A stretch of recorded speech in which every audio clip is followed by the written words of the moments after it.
There are 3 extremely popular books that everyone seems to hate, and I haven't read them yet, and the FOMO is getting too much.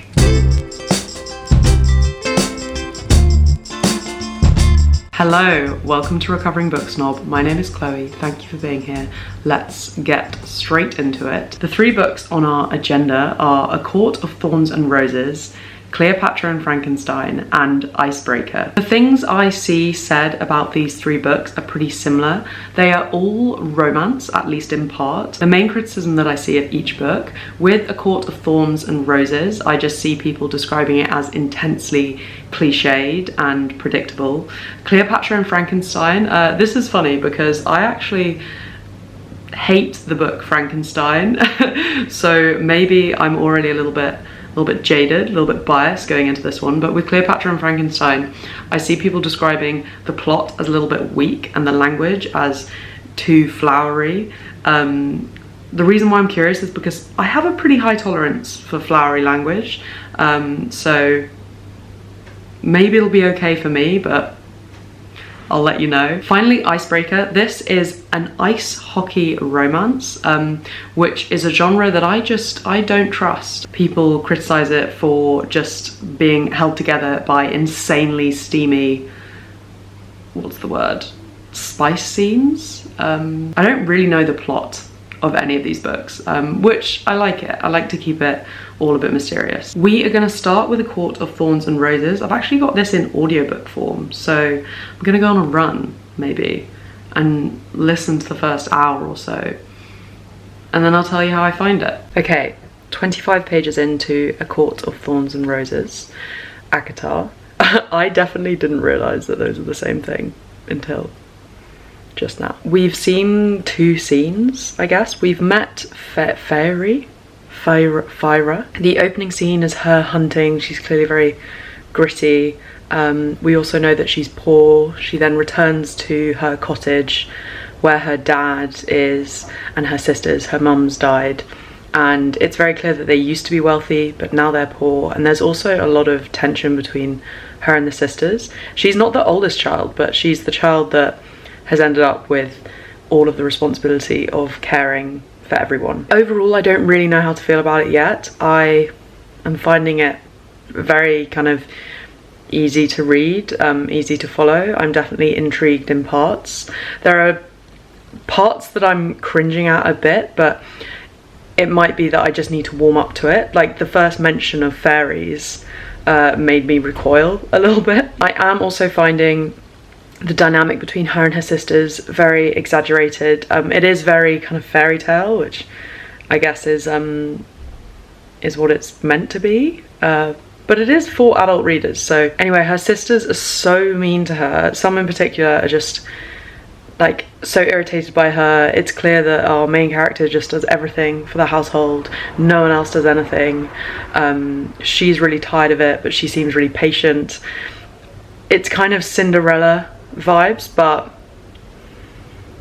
you know, I go into a book and you want these types of dynamics to be believable, and they currently aren't feeling super believable. A lot of the mean things that her sisters have said to her so far just seem really unnecessary and slightly odd. So yeah, question mark around that. And we're also already understanding a lot of the lore, like fairies are evil and kill humans is what everyone thinks, but I'm already getting the sense that, you know, we're going to realise that those notions are not how it really is. So yeah, intrigued. I'm going to continue. Thanks for stopping by. Hey, I have now passed the halfway point for ACOTAR, and I'm a bit worried. They've got together for the first time, like properly, kind of, and the context is really, really weird. I'm not a huge fan of it, and I also feel like there wasn't really a build-up. I'm reading this book and I'm like, am I missing something? Have I skipped a few pages accidentally? Like, where is our tension? Where is our build-up romantically? I'm also realising that this book, so it's romantasy, but I do think that the main focus seems to be on the romance, even though I still think that side of it is a bit lacking. I don't know, I feel like it's a bit of romance and a bit of fantasy, and it means that it doesn't feel like either elements are kind of done justice. Both the romantic build-up and the love and the kind of, I guess it's enemies to lovers, like both that part and then also the fantasy, the world building, they both feel like not enough time has been put towards them. And so, I don't know, I think with this book I did secretly hope that it would be good, especially when something's this popular. I kind of thought that the overall quality would be a bit better, but I'm finding I don't think it is. But then it's also hard to tell, like it's very clear to me now that this is not really my type of genre, and maybe I'm being overly critical, but yeah, I'm sorry, halfway check-in, things aren't looking good. Let's see how the second half goes. I mean, I am reading it really quickly. I am finding it very readable, and there is a degree of intrigue, you know, there are certain things that don't make sense. I think by the time we speak next, when I finish this book, either things would have been wrapped up nicely and I'll be feeling a little bit more confident about it, still not a fave but more solid, or it's just going to nosedive. If things continue to feel like they're not fully filled out, I don't know, people. I'm a bit worried. Hello, I'm heading to the end of A Court of Thorns and Roses, so I'll tell you about that and how I'm finding it a bit later, but I am going to start on the Kindle Cleopatra and Frankenstein. Just wanted to warn you, but yeah, I'll check in. I mean, I'll probably finish A Court of Thorns and Roses today as well. So I just finished A Court of Thorns and Roses, and I'm actually quite sad to report that I didn't like it. I truly don't understand the hype. I just thought that all of the stuff that I mentioned earlier, like none of it improved. I did become a bit more engaged towards the end because the focus of the plot, although like it was underpinned by a romance, you got a little bit more action, a little bit more like genuine tension, but overall I just thought it was so predictable, and the dialogue was also quite unconvincing, a bit cringe. It was really odd. I feel like it was written, it's kind of meant to be historical fantasy, like from a while ago. You could tell because they kept using old-timey language, but it felt like it had just been written as a contemporary book, but then like certain words had just had a sort of control F, like replace, done to them. So the whole structure, all the conversations, like all the whole plot was super modern, and they would just stick in words like mirth and behold, and also watery bowels. Like the number of times watery bowels, or like bowels turning to water, was mentioned to try and portray, you know, like your stomach dropping or just like feeling sick, was concerning. You would have thought they would come up with a different way to express that feeling, but apparently not. So yeah, it just took me out of it. Obviously it's a fantasy, it doesn't have to be historically accurate, but I just felt like the way they had done it was a little bit surface level, and yeah, it just meant that I couldn't fully engage or like feel immersed in the world at any point. Slightly related to that, so the main characters, your main love interest is a fairy guy, and then you've got a human woman, and at times you would have, you know, the fact that he's a fairy mentioned, and you'd find out about the odd sort of weird tradition or the odd like way of being, but again, it just felt a bit token. You would have thought that humans and fairies had more kind of cultural differences, but you just didn't get a sense of cultural difference really from this book. I feel like if a big part of the story is the fact that someone is getting with someone who's like totally different, you know, not even the same species as you would have thought that there'd be more differences that they have to navigate, but there was just none of that. It basically felt like they were they were two people getting together. I also hated the repetition of My High Lord.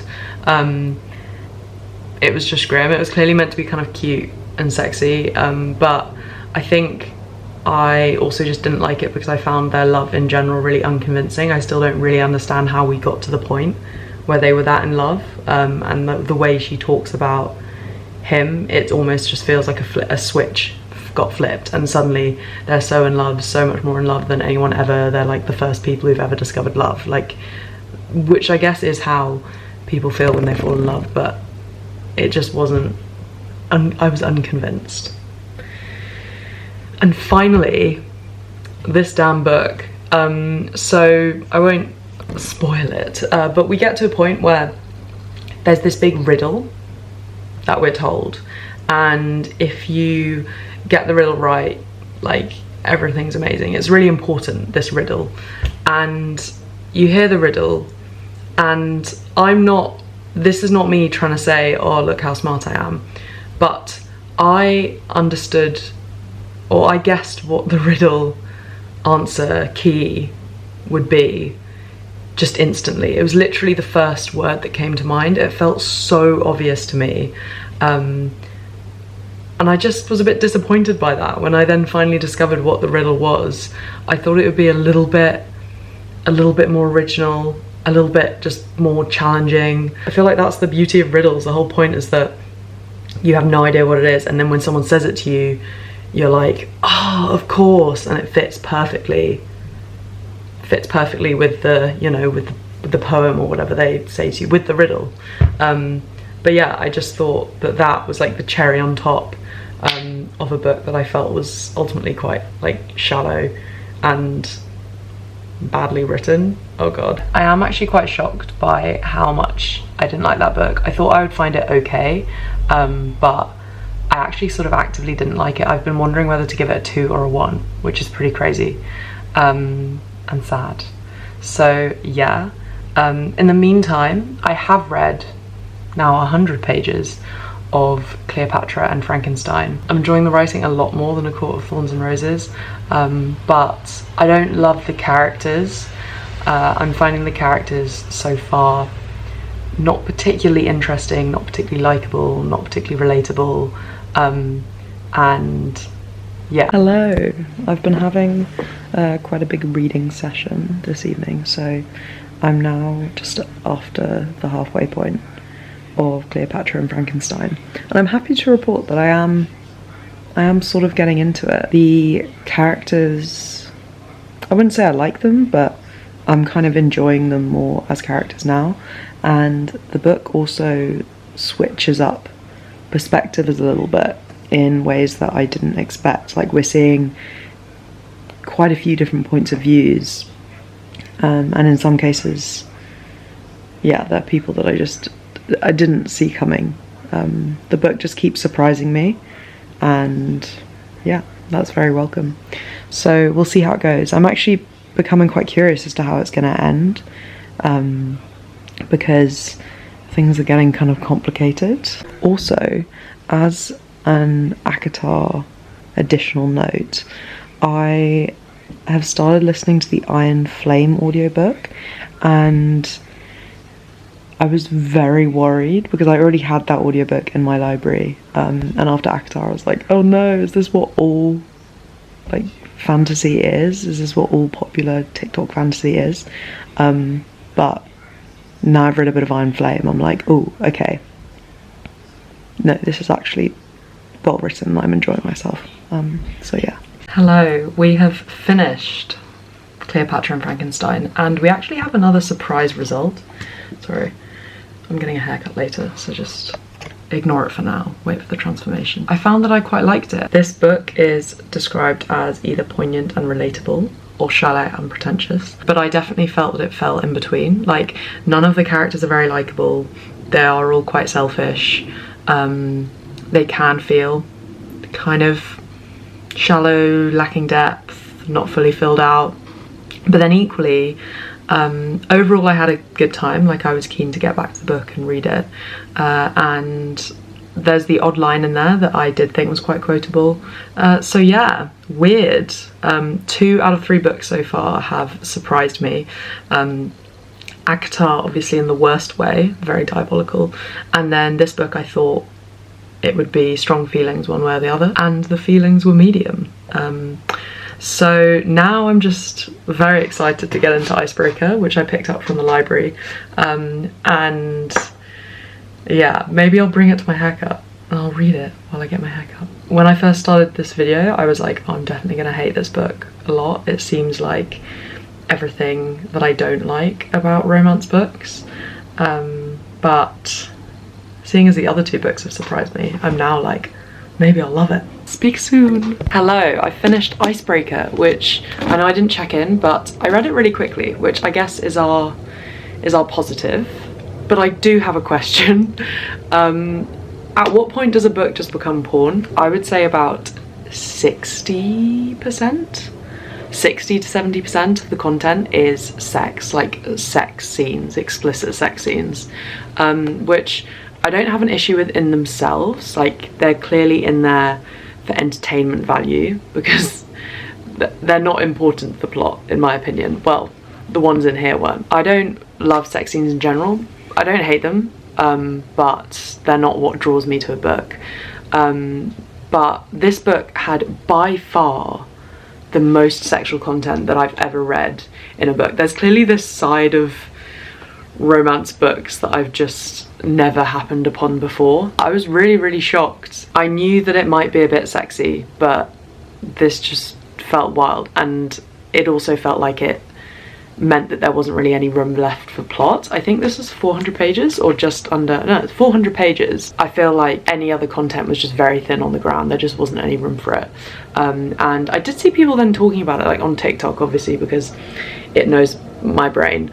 The algorithm was showing me videos where people were talking about this book, and there was a bit of an argument in the comments. Like, people were saying, oh, don't you research books before you read them, da, da, da. And I guess, yeah, I need to start actively looking out for that when I mean, people were saying it in the context of like kids reading these books, so I'm not gonna accidentally traumatize myself because I'm not like a 10-year-old child, but I definitely want to be a bit more wary because I didn't really realize that books got this sexy. I definitely was being naive in hindsight, but the Love Hypothesis, like Ali Hazelwood books, Emily Henry books, I kind of thought that that was just, you just had the occasional sex scene. I did then check after reading, and you do see this little disclaimer on the back that says 18+ content not suitable for younger readers. So it is there, but I think also the issue is the cover. The cover is very, I mean, because it's a cartoon, it's just very cutesy, the writing's very cutesy. This really does look like a kid's book, and it did mean that I rated this book a 2. It managed to not get a 1 because there was quite good diversity in the cast, and as I said, I read it fast, so like it was engaging, it was easy to read. There were some topics, like she has a really bad relationship with her ice skating partner, and she has a questionable relationship with food, and there were some good topics kind of in there, but I don't really think they were explored enough. Maybe if there was less sex, the author would have had space to explore these topics better, but for me it just felt like all the stuff I cared about in the book was touched upon in the most shallow of ways, and to make room for just loads of sex. I also thought it was funny because Nate, our guy, has a really cold father who calls him Nathaniel, and that amused me because why do all cold dads who give you a trust fund call you Nathaniel? It just immediately made me think of Gossip Girl, and like I don't think there's such thing as a Nate character that isn't super rich whose dad calls them Nathaniel and everyone else calls them Nate. Like show me that character. So yes, that is what I thought. Nate was also nice enough. He wasn't super toxic. Sometimes these romances are just absurd. Like you have these male characters who are actually really terrible people because they're trying to create an enemies to lovers, but you end up with someone where you're like, he should actually remain your enemy, whereas this one was fine in that sense. I would not say that this video has been particularly successful, this little experiment. In the past I've experimented with viral TikTok books and I've been like, yeah, the internet showed me something new and fresh and I'm glad I gave it a go.